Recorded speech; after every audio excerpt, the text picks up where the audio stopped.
Hello learners, welcome to Unacademy. मेरा नाम प्रांजल सिंह है और आज मैं अपना प्रॉमिस आपके लिए पूरा करने वाला हूं जो मैंने आपको कहा था कि मंडे से हम आपके लिए आपके अपकमिंग ऑल इंडिया बार एंट्रेंस एग्जामिनेशन की जितने भी शॉर्ट स्टडी मटेरियल्स है उसको लेके आना शुरू कर देंगे ताकि आपकी प्रिपरेशन में कोई भी कमी ना हो और इस बार हम और आप मिलकर आपके AIB 20 को 100% क्लियर करवाएं।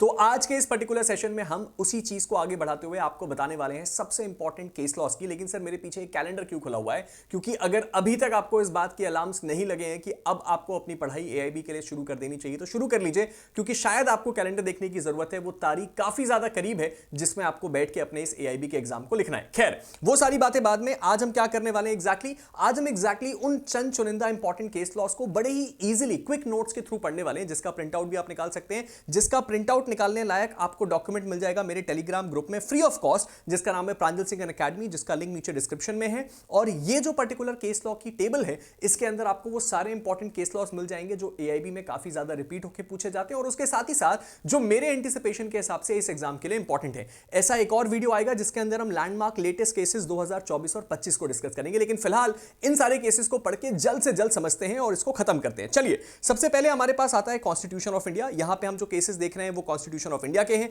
जैसा कि हम सब जानते हैं कि सबसे पहला और इंपॉर्टेंट केस है Keshavananda Bharati versus state of Kerala 1973। इस केस के अंदर बेसिक स्ट्रक्चर डॉक्ट्रिन के बारे में बात करी गई थी और बोला गया था कि हमारे देश में जो बेसिक स्ट्रक्चर डॉक्ट्रिन है उसका ध्यान रखते हुए कॉन्स्टिट्यूशन के बेसिक स्ट्रक्चर को कभी भी बदला नहीं जा सकता।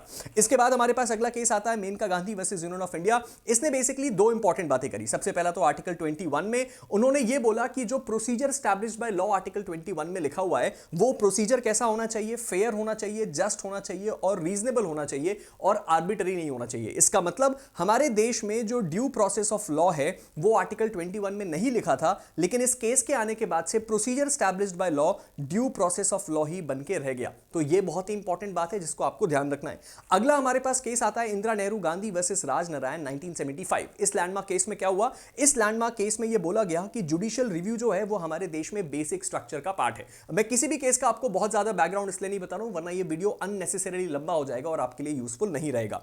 इसके बाद हमारे पास अगला केस आता है AK गोपालन वर्सेस स्टेट ऑफ मद्रास 1950। इस लैंडमार्क केस में क्या हुआ? बेसिकली इस लैंडमार्क केस में जो यहां पे काफी नैरो इंटरप्रिटेशन दिया गया आर्टिकल 21 का और इसी को मेनका गांधी के केस में जिसको हमने ऊपर पढ़ा उसमें ओवरटर्न कर दिया गया था। यानी कि AK गोपालन का केस पहले आया था, मेनका गांधी का केस बाद में आया था। AK गोपालन के केस में आर्टिकल 21 को काफी नैरो माइंडेडनेस के साथ इंटरप्रेट किया गया था, लेकिन मेनका गांधी के केस में बोला गया नहीं, आर्टिकल 21 बहुत वाइड है। और उसके बाद ही हमने देखा मेनका गांधी केस के बाद कि आर्टिकल 21 में कितने सारे इंटरप्रिटेशंस आए right to life and personal liberty के। इसके बाद कॉन्स्टिट्यूशन के कुछ और इंपॉर्टेंट केसेस हैं, जैसे कि यहां पे Minerva mills versus union of India. इस पर्टिकुलर केस में क्या होता है सर? इस पर्टिकुलर केस में जो अमेंडमेंट है उसको स्ट्रक डाउन किया जाता है जो कि DPSPs को सुपरमेसी देता है। यहां पे क्या बोला गया? फंडामेंटल राइट और DPSP जो है वो बेसिक स्ट्रक्चर का पार्ट है और उन दोनों के साथ बैलेंस लेके चलने की जरूरत है। इसके बाद हमारे पास अगला केस आता है SR Bommai versus union of India 1994। SR Bommai के केस में क्या बोला गया? सिंपल सी बात ध्यान रखिए। बेसिकली आर्टिकल 356 के मिसयूज के बारे में बात करी गई और साथ साथ यह बोला गया कि सेक्युलरिज्म जो है वो हमारे देश के संविधान का बेसिक स्ट्रक्चर है। ध्यान रखिएगा, पहला केस जो हमने केशवानंद भारती का पढ़ा था उसके अंदर बेसिक स्ट्रक्चर डॉक्ट्रिन के बारे में बात करी गई थी, यानी कि उसको डिस्कस किया गया था, उसको इजाद किया गया था। लेकिन उसके बाद से जितने भी अलग अलग केसेस आए उन्होंने कॉन्स्टिट्यूशन के अलग अलग चीजों को हमारे देश के संविधान का बेसिक स्ट्रक्चर डिक्लेयर किया जिसको पार्लियामेंट कभी भी छू नहीं सकती। इसके बाद हमारे पास आता है IR आपका Coelho versus state of Tamil Nadu का केस 2007 का। यहां पे यह बोला गया कि 9th शेड्यूल, ये 9th शेड्यूल क्या है? हमारे देश में फर्स्ट अमेंडमेंट के बाद 9th शेड्यूल को ऐड किया गया था जमींदारी सिस्टम को खत्म करने के लिए। यह बोला गया था कि इस 9th शेड्यूल के अंदर जो भी कानून होगा उसका जुडिशियल रिव्यू नहीं हो सकता, यानी कि कोर्ट्स ये चेक ही नहीं कर सकती कि यह कानून सही है या गलत। इसके बाद आता है द लैंडमार्क IR कोयलो का केस, जिसके अंदर यह बोला गया कि अगर किसी कानून को 9th शेड्यूल के अंदर भी रख दिया गया उसके बावजूद उसको स्ट्रक डाउन किया जा सकता है अगर वो बेसिक स्ट्रक्चर को वायलेट करता है। अगला हमारे पास केस आता है नवतेज सिंह जौहर वर्सेस यूनियन ऑफ इंडिया 2018 का केस। ये लैंडमार्क केस किसकी बात करता है? ये लैंडमार्क केस बात करता है सेक्शन नंबर 377 की। बेसिकली इसने क्या किया? इसने सेम सेक्स जो आपका रिलेशनशिप है उसको डीक्रिमिनलाइज किया, यानी कि 377 IPC इससे पहले ये कहता था कि अगर कभी भी सेम सेक्स के लोग किसी सेक्सुअल इंटरकोर्स में या फिजिकलिटी में इन्वॉल्व होते हैं तो वो एक पनिशेबल ऑफेंस माना जाता है। लेकिन यहां पे जब तक एक ह्यूमन सेम सेक्स इंटरकोर्स में आते हैं या एनिमल के साथ कुछ नहीं किया जाता, तब तक इस चीज को हमने डीक्रिमिनलाइज कर दिया है नवतेज सिंह जौहर के केस में। अगला हमारे पास केस आता है very very important, justice KS Puttaswamy versus union of India. Basically यहां पे राइट टू प्राइवेसी को आर्टिकल 21 के तहत एक फंडामेंटल राइट माना गया था, जिसको आधार केस के नाम से भी जाना जाता है। इसको आप बिल्कुल मिस नहीं कर सकते, this is very very important. अगला हमारे पास केस आता है NALSA versus union of India, national legal service authority versus union of India, जिसके अंदर हमने थर्ड जेंडर को इक्वल राइट्स दिए थे अंडर आर्टिकल 14, 15, 16, 19 एंड 21। बेसिकली ये क्या कहता है, इसको समझने की कोशिश कीजिए। थर्ड जेंडर जो हैं उनको एक अधिकार दिया गया और उनको रिकॉग्नाइज किया गया था नालसा के केस में। और उससे भी ज्यादा इंपॉर्टेंट बात है वो ये है कि इस थर्ड जेंडर के केस के बाद 2019 में थर्ड जेंडर के लिए एक लेजिस्लेशन आता है और 2020 में थर्ड जेंडर्स के लिए नए रूल्स बनते हैं।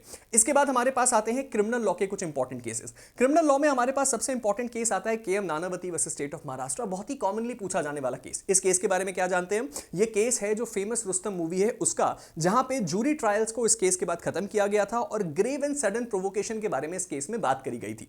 अगला हमारे पास केस आता है state of Maharashtra versus Prafulla B Desai. इस केस में बेसिकली एविडेंस को वीडियो कॉन्फ्रेंसिंग के थ्रू भी जो रिकॉर्ड किया जाता है उसको वैलिड करार दिया गया। अब ये इंपॉर्टेंट क्यों है? क्योंकि हमने इस बात को नोटिस किया कि हमारे देश में अब जो नए क्रिमिनल लॉज आए हैं उनके अंदर जो इलेक्ट्रॉनिक मोड और मीडियम है उनके बारे में काफी डिटेल में चर्चा करी जा रही है। देन हमारे पास आता है द इनफेमस केस, जो कि ना जाने कितने एग्जाम्स में कितनी बार पूछा गया है। वो है आपका ललिता कुमारी वर्सेस स्टेट ऑफ यूपी, जिसने बात करी थी कि सर अगर कभी भी हमारे देश में कोई कॉग्नाइजेबल ऑफेंस होता है, जो हमें कहां से पता चलता है? Schedule 1 of BNSS. अगर कभी भी कोई एक कॉग्नाइजेबल ऑफेंस कोई व्यक्ति आके डिस्क्लोज करता है तो सिचुएशन में सामने वाले व्यक्ति को क्या करना होगा? एफआईआर मैंडेटरी रजिस्टर करनी होगी। लेकिन लेकिन लेकिन सबसे इंपॉर्टेंट बात जो ज्यादातर लोग आपको नहीं बताते हैं वो ये है कि इसी ललिता कुमारी के केस में बोला गया था कि एफआईआर रजिस्टर करना कंपलसरी है, लेकिन इसी में यह भी बोला गया था कि कोई भी ऐसा व्यक्ति जो कि किसी 5 मामलों में, जो कि मैं आगे आपको बताऊंगा, उसके तहत अपराध का कोई जानकारी लेके आता है तो उसमें प्रेलिमिनरी इंक्वायरी भी करी जाएगी।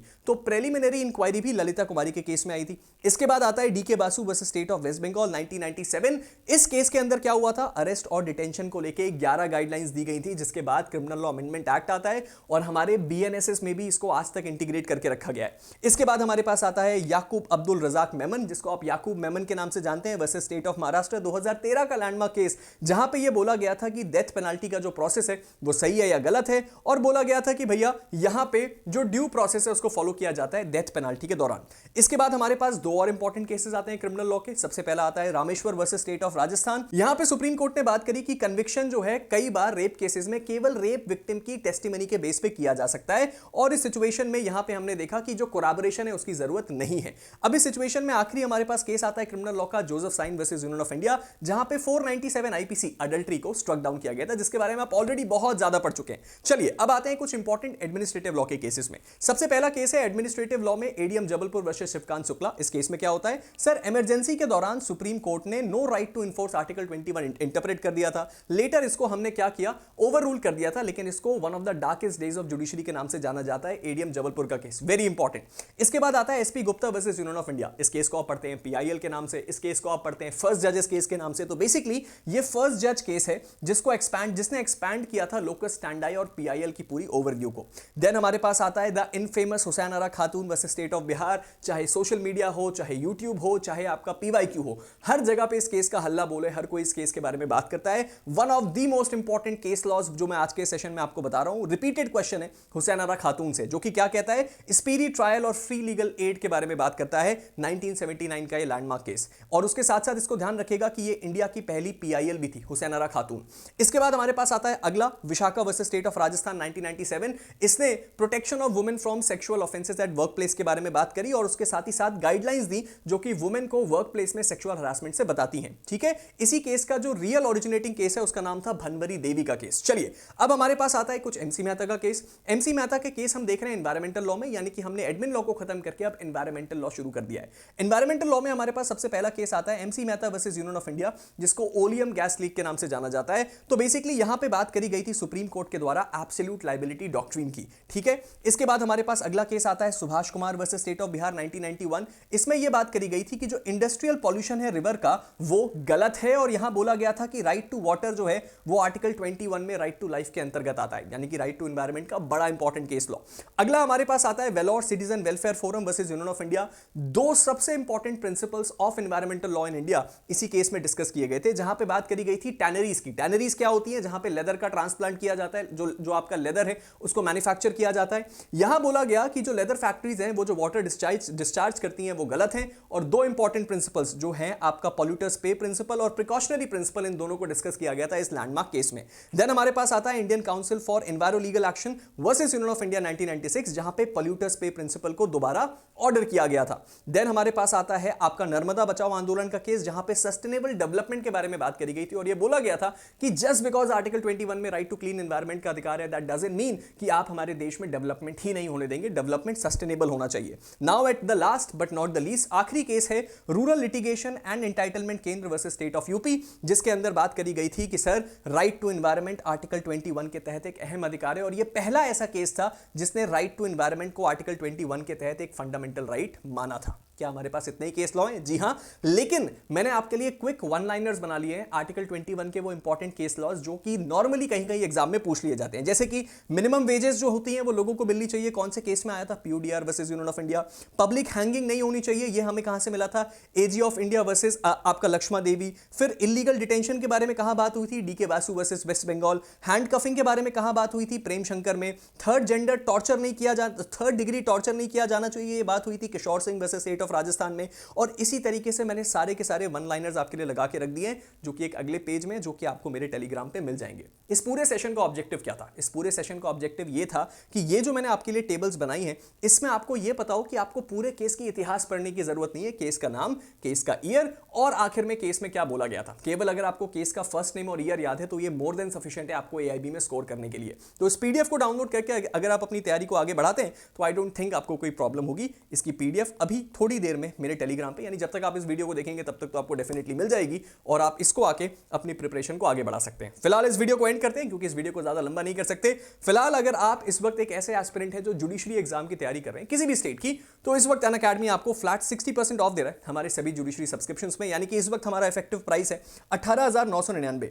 इस प्राइस में आपको हम अपने जुडिशरी का टोटल 1 साल का सब्सक्रिप्शन दे रहे हैं, जिसमें आपको सारी के सारी क्लासेस, सारे एजुकेटर, सारी बैचेस का एक्सेस मिलता है। और मैं अभी अपनी नई बैच शुरू कर रहा हूं, यहां पे मैं आपको दिख रहा हूं समर्थ बैच के साथ, जो कि ऑलरेडी शुरू हो चुकी है, तो आप इसको भी ज्वाइन करके अपनी इस जुडिशियल जर्नी को हमारे साथ शुरू कर सकते हैं। और अगर आप एक एआईबी के लर्नर जो कि आप ऑब्वियसली हैं, तो एआईबी की बैरिस्टर बैच भी इस वक्त अनअकैडमी प्लेटफॉर्म पे शुरू हो चुकी है, जो आपको मिल रही है मात्र 999 में। तो इसको भी मिस बिल्कुल मत कीजिएगा। इसके अंदर आपको वो सारे इंपॉर्टेंट चीजें मिल जाएंगी जो आपके इस एआईबी एग्जाम को क्लियर करने के लिए जरूरी है। और अगर आप कोई भी अनअकैडमी की बैच खरीदते हैं और अगर आप मेरा कोड पीएस इस्तेमाल करते हैं तो आपको डिस्काउंट के साथ साथ बाकी और भी कई बेनिफिट्स मिलते हैं। And at last but not the least, अगर आपने अभी तक ऊना को ट्राई नहीं किया है तो इसका लिंक नीचे डिस्क्रिप्शन में जाके इसको ट्राई जरूर कीजिए। एक ऐसी एआई एप्लीकेशन है जिसको बनाया गया आप सभी लर्नर्स के लिए, ताकि आप अपनी प्रिपरेशन को जेन्युइनली बूस्ट कर सकें, और चाहे वो वॉइस कमांड हो, डाउट क्लियरिंग हो, क्लास समरी हो, ये सब आपके लिए करके देता है चुटकियों में।